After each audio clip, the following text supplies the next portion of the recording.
나의 사랑하는 책 비록 헤어졌으나 어머님의 무릎 위에 앉아서 재미있게 듣던 말. 목요 생각 190번째 2024년 가정의 달을 기대하며 5번째 하나님의 사람들과의 관계. 최근 유명 연예인이 음주운전을 하면서 큰 물의를 일으켰습니다. 이 연예인은 이전에도 많은 부정적인 의혹을 받았습니다. 하지만 노래를 잘한다는 이유인지 그를 특별하게 생각해주는 극성 팬들은 그가 그럴 수 있다고 옹호합니다. 프랑스 문화에서는 보편적 가치라고 하는 톨레랑스라는 관용의 개념이 있습니다. 개인의 자유가 보다 중요하기 때문에 지금 한국의 연예인들이 저질렀던 것들은 그곳에서는 관심 갖지 않습니다. 타인의 자유에 대한 존중의 의미로 그들의 사적 행동이 또 다른 사람들에게 피해를 주지 않는 한 다름을 인정하고 존중해 줍니다. 나는 당신의 주장에 동의하지 않습니다. 그러나 당신이 말할 권리를 위해서는 함께 싸울 겁니다. 볼테르. 지금 프랑스 총리가 34살의 동성연애자이고 프랑스 대통령은 아내와의 나이 차이가 25세나 됩니다. 이전에 대통령은 3번이나 이혼을 했고 많은 구설수에 오르기도 했습니다. 하지만 그것 때문에 그 사람들을 공격하지 않습니다. 그 사람들이 자신의 분야에 실력이 있어 일을 잘 해내는 사람이라면 그런 것들은 흠이 되지 않습니다. 프랑스는 관료주의라는 위계 질서를 통한 어떤 힘을 존중합니다. 비록 그것이 독선적, 형식적, 획일적, 억압적, 비민주적인 사고방식이나 행동방식으로 나타나 문제를 나타난다 할지라도 그것을 합리적인 이성이라 믿으며 추진합니다. 그들의 이중성을 볼 수 있습니다. 그 연예인의 극성 팬들은 그 연예인을 이렇게 생각하고 있습니다. 노래를 잘해 내 마음을 좋게 해주었으니 당신은 내 편입니다. 그래서 그 정도의 무리는 개의치 않습니다. 다른 사람은 몰라도 당신만은 괜찮습니다. 이 극단적인 모습은 마치 종교의 광신자처럼 보이게 합니다. 김천에 가면 34세의 이 연예인의 이름을 딴 100m 남짓 관광길이 조성되어 있습니다. 약 10억에 가까운 세금으로 그 길이 만들어졌습니다. 본인도 그렇게 생각했을 겁니다. 내가 얼마나 대단하고 위대한 사람인가. 이 정도쯤이야 어때? 사람들이 다 나를 좋아해 주잖아. 이 연예인을 보면서 사람과의 관계가 어떠해야 하는지 몇 가지 생각해 보았습니다. 처음은 프랑스 문화처럼 상호간에 존중하며 사적인 삶을 인정해 주어야 합니다. 사람은 우리처럼 신앙을 가진 사람까지 포함해서 서로 연결되어 있습니다. 사회적으로 규정되는 연결성이 있다는 것입니다. 그 관계는 반드시 공적인 것과 사적인 것으로 구분되어야 하고 어떤 경우 사적인 모습을 용인해야 합니다. 그런데 이 용인된 것이 프랑스 문화처럼 관료주의로 나타날 때는 위험해집니다. 자칫 공정하지 않을 수 있습니다. 일한 만큼의 정당한 대가를 받고 노력한 만큼 바른 대우를 받는 시스템이 있어야 합니다. 그래서 잘하면 칭찬하고 못하면 책망받는 것이 당연한 것입니다. 그래서 그 연예인이 비겁해지면 안 됩니다. 사적인 것은 인정하겠으나 공적인 것으로 넘어오면 관료주의처럼 변질되면 안 됩니다. 신앙의 가치로 살아가는 우리들도 마찬가지입니다. 하나님과의 관계는 매우 사적입니다. 그래서 내 신앙도 그렇고 상대의 신앙을 존중해야 합니다. 그러나 하나님의 사람들과의 관계나 내가 속한 일터나 가정 그리고 소중하게 느끼는 이웃들과의 관계는 공적인 관계가 되면서 공정해야 합니다. 사적인 것을 존중하지만 관료주의를 넘어선 바른 공적인 관계로 나타나야 합니다. 두 번째는 공적인 관계는 아름다워야 합니다. 아름답다는 표현은 어떤 사물을 일컬기도 하지만 어떤 행동이나 상황일 때의 표현이기도 합니다. 즐거움이나 기쁨을 줄 만큼 이쁘고 고울 때, 감탄을 느끼게 하고 감동을 줄 만큼 훌륭할 때 이 아름답다는 표현을 합니다. 그러니까 하나님의 사람들에게 이렇게 해야 한다는 것입니다. 물론 하나님과의 관계도 아름다워야 합니다. 목사, 장로, 권사, 집사 이런 직임이 위치적인 조직의 이름이나 사회일이 아닙니다. 오히려 섬기고 사랑하게 하는 수단과 역할의 모습을 담고 있습니다. 그래서 신앙의 가치가 있지만 서로의 사적인 삶을 존중하면서 세상에서도 정당한 대가와 인정을 받도록 하나님께 기도해주고 하나님의 사람을 적극적으로 응원하고 격려해 주어야 합니다. 그래서 서로에게 아름다운 사람이 되어야 합니다. 2024년 5월의 마지막 주간을 보내는 때 우리의 사람들에게 아름다움을 표현하고 서로에게 격려와 응원이 되는 사람이 됩시다. 시편 138편 1절 3절 그 얼마나 아름답고 즐거운가. 형제자매가 어울려서 함께 사는 모습. 머리 위에 부은 보배로운 기름이 수염 곧 아론의 수염을 타고 흘러서 그 어깨까지 흘러낸 것 같고 헤르몬의 이슬이 시온산에 낸 것 같구나. 주님께서 그곳에서 복을 약속하셨으니 그 복은 곧 영생이다. 우리는 이 땅에서 뿐만 아니라 저 나라까지 함께할 하나님 사람이며 진정한 식구입니다. 신명기 8장 11절에서 18절. 오늘 내가 당신들에게 전하여 주는 주님의 명령과 법도와 규례를 어기는 일이 없도록 하고 주 당신들의 하나님을 잊지 않도록 하십시오.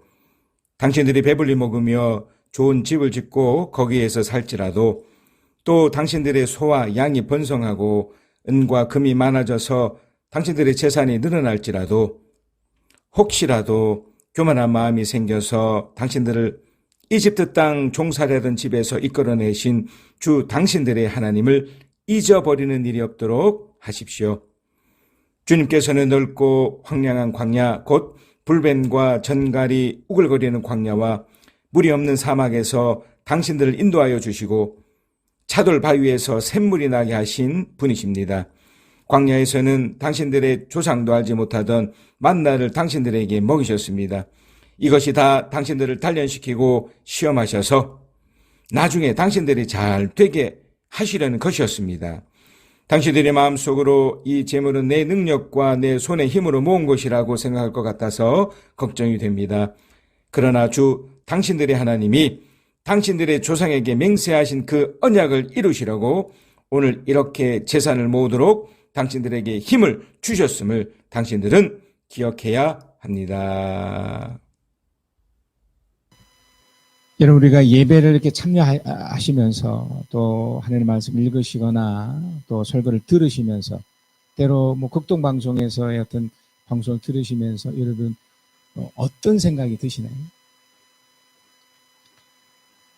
우리에게는 눈에 보이지 않지만 하나님이 어떤 분인가가 참 중요하죠. 그 하나님이 그냥 어떤 분인가를 넘어서서 나에게 무엇을 주었는지에 대한 이해가 필요합니다. 왜냐하면 하나님은 눈에 보이지 않아서 하나님을 믿지 않거나 모르는 사람들은 대부분 내가 이렇게 사는 것이 그저 내 힘으로 되는 것처럼 여기고 살기 때문에 그렇습니다. 그리고 설사 하나님을 믿고 산다 할지라도 하나님이 정말 나에게 뭘 주었지? 그래서 내가 왜 이렇게 사는 거야? 라고 어떻게 보면 좌절하기도 하고 실망할 때도 있기 때문에 그렇습니다.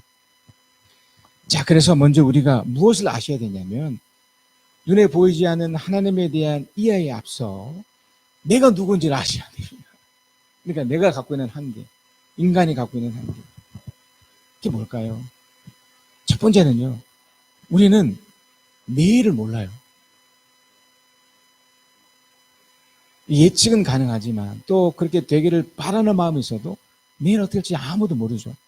그래서 우리 속에 가지고 있는 어떤 불안, 두려움, 또 이것이 또 강력해져서 화가 나고 분노가 나는 이유도 바로 이것 때문입니다. 내가 내일 어떻게 될지 알고 있으면 이게 안 생기거든요. 만약에 내일 좋은 일이 생기고 행복한 일이 펼쳐지고 될 것 같으면 구태여 화낼 이유가 없지 않겠습니까? 근데 그런 일이 일어날까? 그리고 실제로 좋지 않은 일이 펼쳐지면 화도 나고 불안하니까. 그러니까 우리가 갖고 있는 한계죠. 우리는 모릅니다. 두 번째 한계가 뭐냐면, 그래서 우리가 뭔가 행복해지려고 이제 애쓰죠. 기쁨을 찾기 위해서. 근데 이것이 지나쳐서 기쁨의 또 다른 표현이긴 하지만 어떤 쾌락만 추구하게 되어 있습니다. 그만 막 쫓아가는 거죠. 술이나 도박이나 어떤 음란함이나 뭐 이런 걸 통해서 쾌를 찾는 거예요. 이것이 나를 행복하게 해준다고 믿어버렸기 때문에. 그래서 세상도 다 이렇게 몰고 갑니다. 어떤 극단으로 몰고 가는 거죠. 그러니까 우리가 갖고 있는 한계죠. 그래서 결국 세 번째가 무엇이 되냐면 어떤 시점에 가면 포기하거나 절망하거나 정말 끝이 오는 거죠. 늙어서 또는 질병을 얻어서 또는 어떤 안타까운 상황이 펼쳐지면서 어떤 결과를, 부정적인 결과를 맞게 되는 거죠. 여러분, 지금 제가 어떤 질문을 던졌습니까? 우리가 가지고 있는 한계. 또 이전에 또 질문이 무엇이었을까요? 하나님이 어떤 분인가를 알 때 먼저 이걸 알아야 된다는 거죠. 그래서 여러분, 지금 이 시간에도 여러분 확인하셔야 될 게 뭐냐면 내 상태가 어떤가입니다. 여러분이 정말 행복하신가요? 또는 여러분이 기쁘신가요? 아니면 즐거운가요? 다른 이유 때문에, 다른 원인 때문이 아니고 여러분이 만약에 이것이 하나님 때문에 오는 기쁨이라면 괜찮습니다. 그러나 하나님이 아닌 또 다른 무엇으로 여러분이 만약에 기쁘고 행복하다고 여기면 교정하셔야 돼요. 왜냐하면 제가 좀 전에 말씀드렸던 인간의 한계가 지닌 그런 결과를 곧 맞이하게 될 거고 또 이미 수없이 것을 겪었기 때문에 그렇습니다. 자, 그래서 여러분 하나님을 믿고 있고 따른다는 그런 전제 아래 하나님이 나에게 그런 무엇을 하셨는가입니다. 오늘 본문의 내용도 40년간 비록 이스라엘 사람들이 그 광야라는 끔찍한 그런 환경 속에 있었지만 하나님이 하셨던 일을 여러분 기억하고 있었거든요. 신명기 8장 12절에 13절입니다.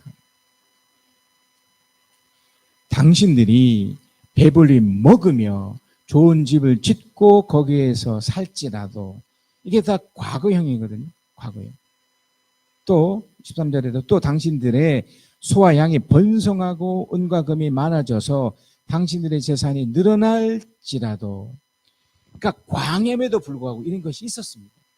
사실 여러분 이전 그러니까 광야 이전에 살았던 그 이집트에서 비록 노예적인 삶을 살았다 할지라도 그들은 번영과 행복과 기쁨이 그 속에 있었습니다. 그러니까 세상적인 쾌락이 아닌 하나님 안에서 누렸던 그 무엇인가를 그가 있었다는 겁니다. 그런데 그것을 잊어버립니다. 자, 그래서 구체적으로 이런 겁니다. 신명기 8장 15절에서 16절입니다. 주님께서는 넓고 황량한 광야, 그러니까 그들이 40년간 겪어왔던 그곳이죠. 곧 불뱀과 정갈이 우글거리는 광야와 물이 없는 사막에서 분명히 겉으로 보았을 땐 그랬죠. 그러나 눈에 보이지 않지만 하나님께서는 어떻게 하셨냐면 그곳에서도 당신들을 인도하여 주시고 차돌 바위에서 샘물이 나게 하신 분입니다.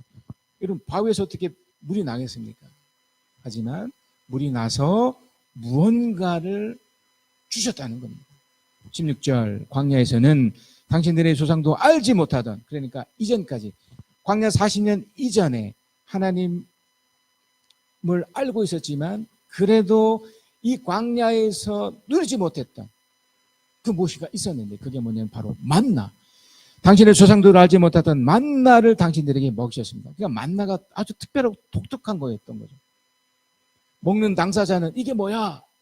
뭐 매일 먹는 쌀과자 같은 건데 끓여도 먹고 뭐 부풀려도 먹고 여러 가지 땅의 방법을 먹긴 했지만 그거는 당사자에게는 이게 뭐가 할지 모르겠지만 이것을 경험하지 못한 사람들에게는 이게 어마어마한 기적이었다는 거예요.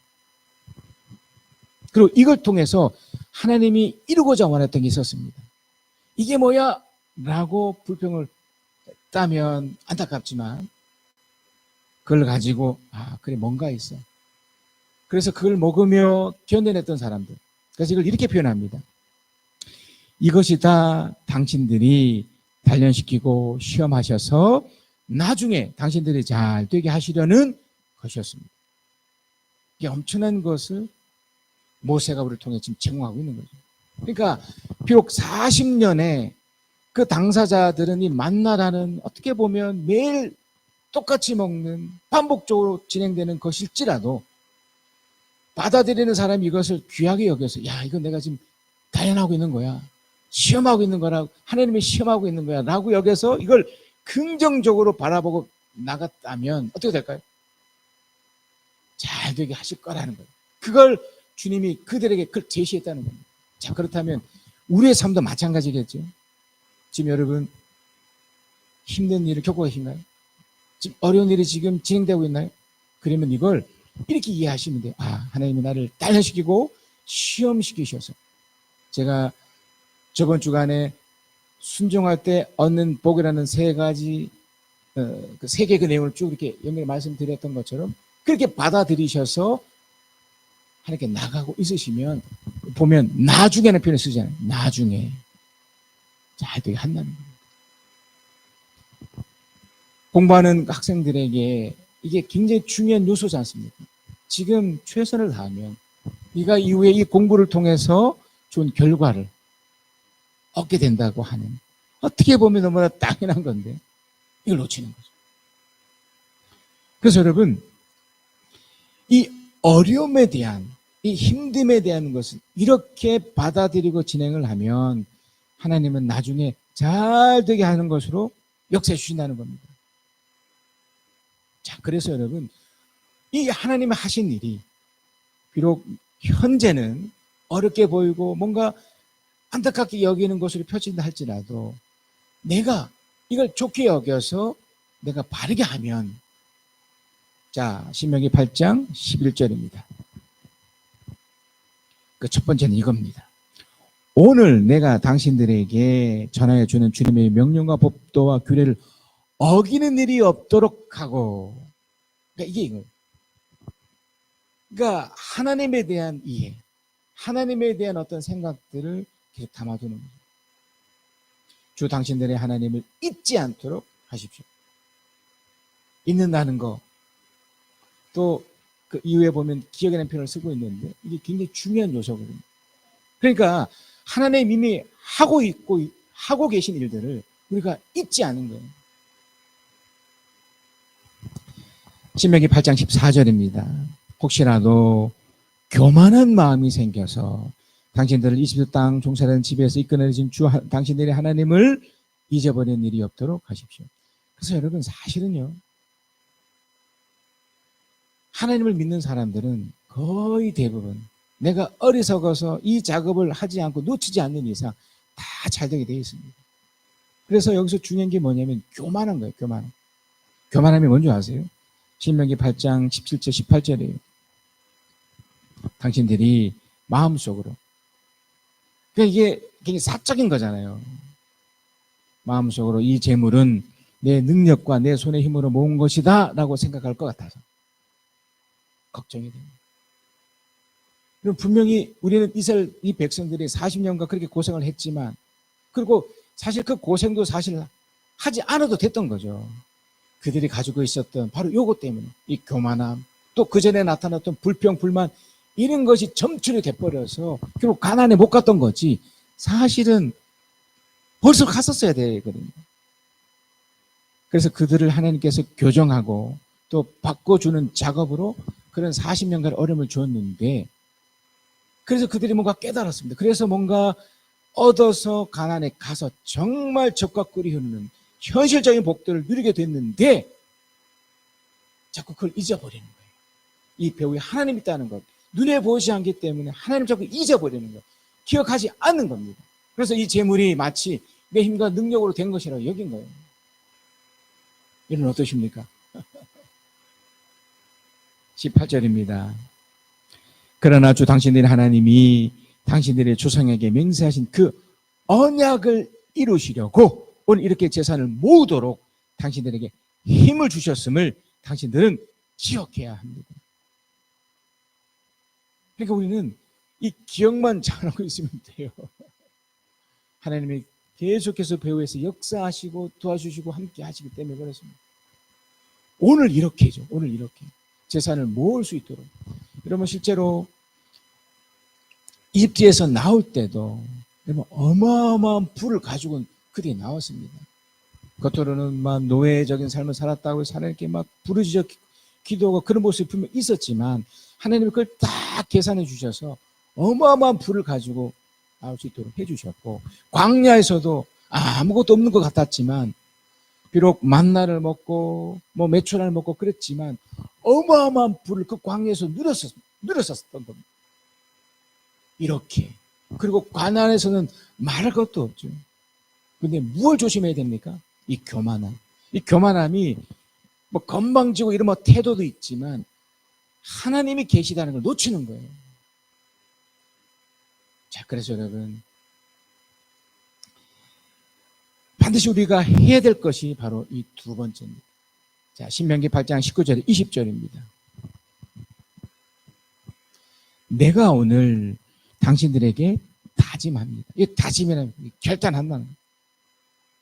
당신들이 주 당신의 하나님을 참으로 잊어버리고, 그러니까 이건 지금 약간의 극단적으로 얘기하는 거예요. 만약에 여러분이 잘 믿으면 극단적인 어마어마한 것들을 누리게 되고요. 반대로 이렇게 되면 이렇게 된다는 극단적인 표현이에요. 하나님 참으로 잊어버리고 다른 신들을 따라가서 그들을 섬기고 절한다면 당신들은 반드시 멸망할 것입니다. 어떻게 보면 무서운 표현이지만 어떻게 보면 엄청난 우리에게 기회를 주는 겁니다. 우리는 아직 망하지 않았잖아요. 오히려 그 반대지 않습니까? 20절입니다. 당신들이 주 당신들의 하나님의 음성을 듣지 않으면 주님께서는 당신들 앞에서 멸망신 민족들과 똑같이 당신들도 망하게 하실 겁니다. 그래서 여러분, 이 하나님을 경외하는 것이 우리의 할 일인데 이 땅 가운데 살면서 어떻게 하면 좋을까요? 저번 주간에 주신 바이블 타임 중에 특별히 시편 119편에 그 부분이 나와요. 자, 시편 119편 71절 72절입니다. 고난을 당한 것이. 여러분, 고난을 당한 이유가 분명히 있습니다. 제가 이전에도 여러 번 말씀드렸듯이 하나님이 일부러 하진 않아요. 일부러 고난을 줘가지고 막 괴롭히지 않는다는 겁니다. 그 원인은 분명 99%는 다 내 책임이에요. 그러니까 나의 어리석음, 무지, 몰라서. 그 중에 하나가 뭐냐면 바로 교만함이죠. 하나님을 잊어버렸을 때, 하나님을 놓쳐버렸을 때.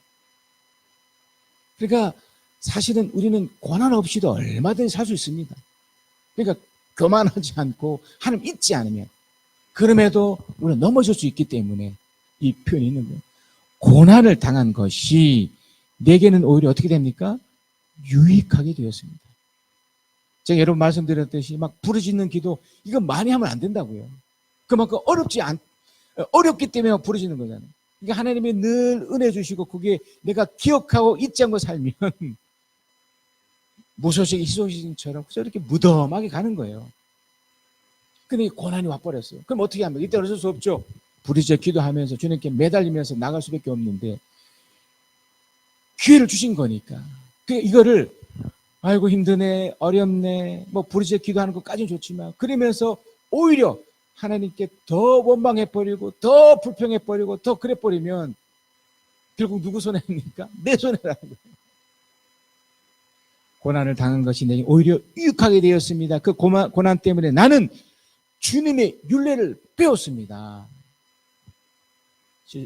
72절 주님께서 나에게 친히 일러주신 그 법이 천만 근보다 더 귀합니다. 이렇게 하는 거예요. 그러니까 이거 어떻게 보면 강조하는 거죠. 비록 우리가 지금 어려움을 설사 걷는다 할지라도 이건 기회라는 겁니다. 기회. 하나님 아직 데려가지 않는 이상 이 기회를 알고 우리는 적극적으로 하나님 주신 은혜를 기억하고 이 고난에 여기는 것을 기회로 삼아서 이렇게 더 나가면 아무 문제가 되지 않아요. 자, 그래서 시편 119편 91절 93절 이렇게까지 표현합니다. 만물이 모두 주님의 종들이기에 만물 오늘까지 주님의 규례대로 흔들림 없이 서 있습니다. 그래서 고난 없이도 제가 이제 살겠습니다 하면서 우리에게 요구하는 게 뭐냐면 흔들림이 없어요. 좌우로. 92절 주님의 법을 내 기쁨으로 삼지 아니하였더라면 나는 고난을 이기지 못하고 망하고 말았을 겁니다. 있죠. 어려움이 왜 없겠습니까? 계속 생길 수 있습니다. 그러나 그것이 나에게 직접적인 고난이 아니게 스쳐 지나가게 만들 수 있는 겁니다. 바로 내 배에 하나님이 있구나. 그래서 내가 하나님 말씀대로 바로 살지 않으면 이 고난도 나에게 침범하지 못한다. 그것이 오히려 기쁨으로 까지는 더 나가 버리면 엄청난 것이 되는 거죠. 그래서 시편 119편 141절 143절까지 이 다윗이 이런 고백을 합니다. 또는 어떤 시편 기자가 했던 고백이기도 하지만 내가 미천하여 멸시는 당하지만, 그러니까 이게 지금 고난 중에 있는 거예요. 그 원인이 비록 본인의 책임이기도 하고 또 하나님이 어떤 훈련을 삼아서 막 단련하기 위해서 주는 것일지라도 주님의 법도만은 잊지 않겠습니다. 꼭 붙잡겠다는 거예요. 142편 2절 주님의 의는 영원하고 주님의 법은 진실합니다. 자, 우리 143절입니다. 함께 읽겠습니다. 시작. 재난과 고통이 내게 닥쳐도 주님의 계명은 내 기쁨입니다. 쉽지 않습니다. 늘 말씀드리지만 절대 쉽지 않습니다. 힘든데 고통이 찾아왔는데 어떻게 기뻐할 수 있습니까? 하지만 하나님의 경외함이 무엇인지 아는 분들은 이걸 견뎌내는 거예요. 이걸 조금씩 알게 되는 겁니다. 아, 그렇구나. 하나님이 있다면, 또 하나님이 또 역사하신다면, 그래, 견디자, 이기자. 그러면 그 이후에 이미 신명기 말씀에서 나왔던 것처럼 잘 되게 하는 이게 과정이었구나라고 이제 받아들였기 때문에 엄청난 것이 오게 돼 있다는 겁니다. 그래서 여러분, 경외함을 통해서 어떤 유익이 생길까요? 시편 119편 99절에서 106절이에요. 이게 시편 기자 또는 이 다윗이 경험한 건데요. 여러분 삶 속에서도 느끼실 겁니다. 일단 고난이 왔었을 때 이 고난이 다 풀어져요. 내가 주님의 증거를 늘 생각함으로 내가 내 스승보다도 더 지혜롭게 되었습니다. 그러니까 이 지혜는 하나님으로부터 오는 것이기 때문에 설사 상황이 어렵고 힘들다 할지라도 내가 어떻게 하면 되겠구나. 하나님을 모르는 사람들이야 뭐 어떻게 되든, 또한 그들이 할 수 있는 거라고는 그저 부르짖어 이렇게 외치는 거, 또는 막 어디 가서 막 저주스럽게 막 외치고 그런 밖에 없을지라도 우리는 그렇게 하지 않죠. 하나님께 나아가서 지혜를 얻게 돼요. 뭡니까? 그거 다 내가 한 것이니 기다려봐, 내가 도와줄게, 이렇게 되는 거니까. 그래서 지혜를 얻게 되고요. 또 101절 주님의 말씀을 지키려고 나쁜 길에서 내 발길을 돌렸습니다. 행동이 바뀌어지는 거예요. 네. 그저 머릿속에 있는 생각뿐만 아니라 실제로 가지 않은 겁니다. 그러니까 이게 이 고난의 첫 번째 원인은 자기 자신이라고 그러잖아요. 그러니까 이것에서 이제 완전히 끊어지게 되는 거예요. 그리고 어떻게 됩니까? 102절 주님께서 나를 같이 주셨으므로 나는 주님의 규례들에서 어긋나지 않았습니다. 말씀대로 붙잡고 살아가 보는 거예요. 고난이 있음에도 불구하고 살아가 보는 거예요. 103절 주님의 말씀하신 내게 어찌 그래도 답니까? 내 입에는 꿀보다 더 답니다. 이제 안 거죠. 하나님 이유가 있구나. 견딜 수 있고 힘을 얻고 심지어 기쁨까지도 이렇게 찾아오는 거예요. 그래서 104절입니다. 주님의 법도로 내가 슬기로워지니 거짓된 길은 어떤 길이든 미워합니다. 105절 주님의 말씀 내 발의 등불이요 내 길의 빛입니다. 106절 주님의 어려운 규례를 지키려고 나는 맹세하고 또 다짐합니다. 그래서 이 경외하는 사람들은 계속 결단합니다. 비록 작심 삼일이 될지언정 계속 작심하며 결단하며 결정하며 이렇게 나가는 거죠. 우리가 이 예배 가운데 또 마지막 시간에 그거 하는 거지 않습니까? 결단하는 거. 또 내일 또 무너진다 할지라도 우리 결단이 나가는 거죠. 다음 한 주간 지나간 시간들이 어떻게 하겠습니까? 그러나 앞으로 주간에 아직 나에게 기회를 주셨기 때문에 비록 삶의 현장이 어려울지라도 이 하나님을 두려워하면서 얻는 유익이 있기 때문에 무조건 나가는 거예요. 네, 하나님 내가 말씀대로 살아보겠습니다. 이런 상황이 펼쳐진지 알지라도 나가요. 그리고 반드시 좋은 길로 또 행복한 것으로 나에게 펼쳐주리라 믿습니다 하고 나가는 거예요. 그래서 어떻게 될까요? 정말 우리가 얻는 유익 119편 165절 8절입니다. 주님의 법을 사랑하는 사람들에게는 언제나 무엇이 생깁니까? 평안이 생깁니다. 이 평안은 세상 사람들 얻을 수 없어요. 오직 하나님을 경외하는 사람만이 하나님이 특별하게 주시는 특별한 은혜예요. 우리 감정이 알잖아요. 여러분 지금 상태도 점검할 수 있습니다. 불안이 있나요? 막 두려움이 생기나요? 아니면 뭔지 모르지만 편안함이 있으십니다. 바로 그겁니다. 그들에게는 아무런 장애물이 없습니다. 심지어 고난같이 보이는 것들도 우리는 여유가 생겨요. 운명이야 와라, 장애물이야 와라, 이렇게 될 수 있는 겁니다.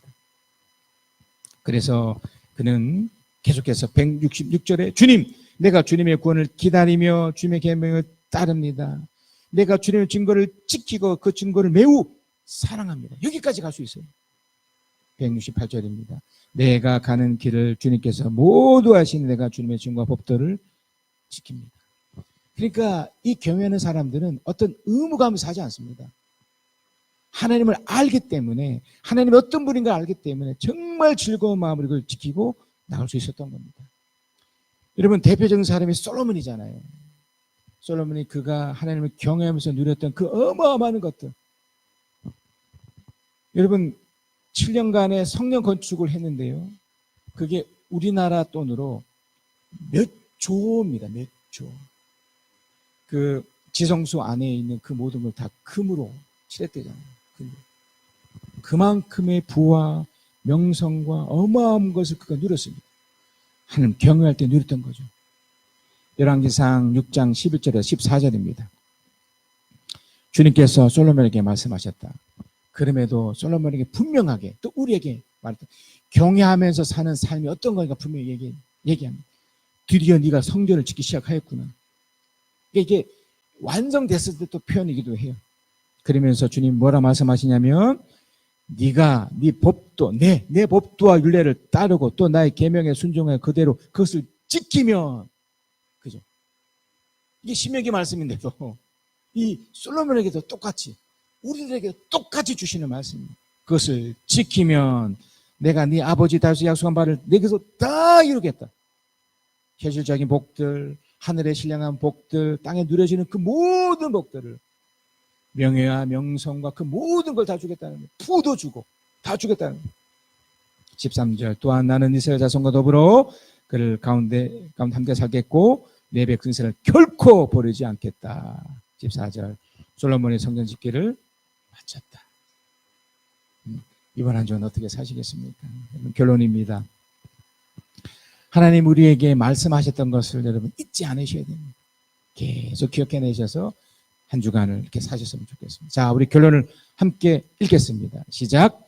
하나님을 잊지 않고 기억해서 하나님을 경외하는 하루를 살아 약속하신 축복을 계속 누립시다.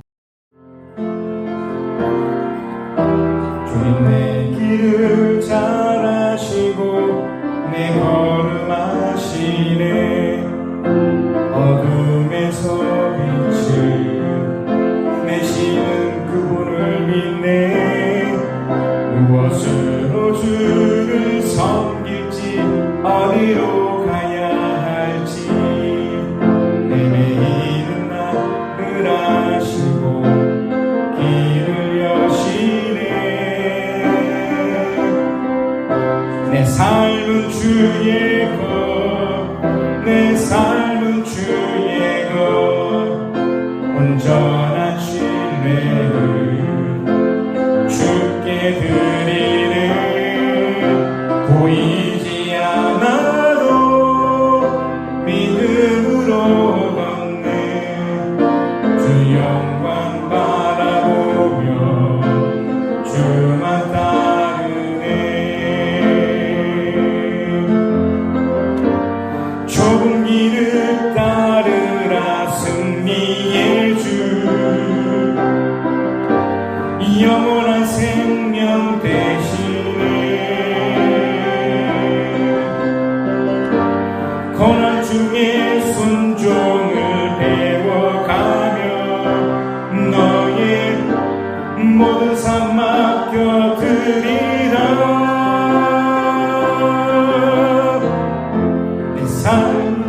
하루도 평화롭게 하소서. 2절입니다.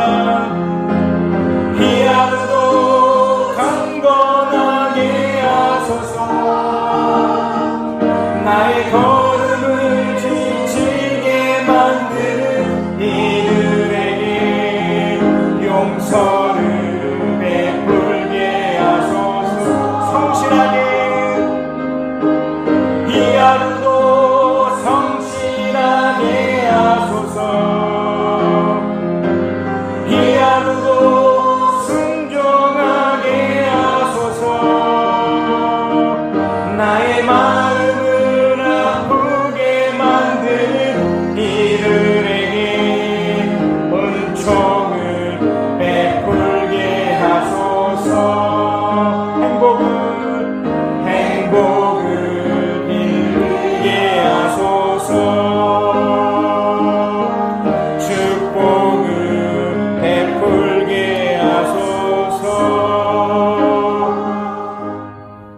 주님께서 우리들에게 복을 주시고 우리들을 지켜주시며, 주님께서 우리들을 밝은 얼굴로 대하시고 우리들에게 은혜를 베푸시며, 주님께서 우리들을 고이 보이셔서 우리들에게 평화 주시기를 빕니다. 지금은 우리 주 예수 그리스도의 은혜와 아버지 하나님의 크신 사랑하심과 우리 주 성령 하나님의 위로하심, 교통하심, 함께 하심이 주의 말씀을 듣고 깨닫고 그 말씀대로 살겠노라 다짐하고 또 그렇게 살아 하나님의 축복을 누리는 하나님의 사람들 위에 주님 영혼까지 함께 계실지어다. 아멘.